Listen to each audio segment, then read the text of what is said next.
Tama, tama. Eto po, nakikita ko kasi sa comment, they want to join yung kwentuhan natin. Oo nga, oo nga. Dahil kung kilala niyo po si Kainaro, i-reach out niyo lang po si Kainaro. Alam naman po ni Kainaro paano ako mare-reach out.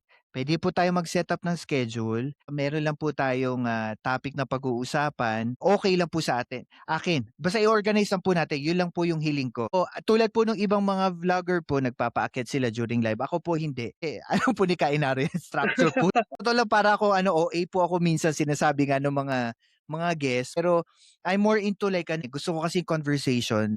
Meron Focus lang tayong 'no, focus lang. oo, may pasok, may labas, 'di ba? 'Yun lang naman sa akin. Kung gusto niyo po if ever in the future gusto niyong, makikwentuhan, kwentuhan lang po ito, hindi po tayo naghahanap ng kadebate, baka 'yan ang hinahanap niyo. Kwentuhan lang tayo dito, kung may iba kayong opinyon sa sinasabi namin, okey lang. Bigyan ko kayo ng proper forum, kwentuhan tayo dito. Kung kakilala niyo si Kainaro, message niyo lang po siya tapos, kwentuhan tayo paano tayo makakapag-schedule.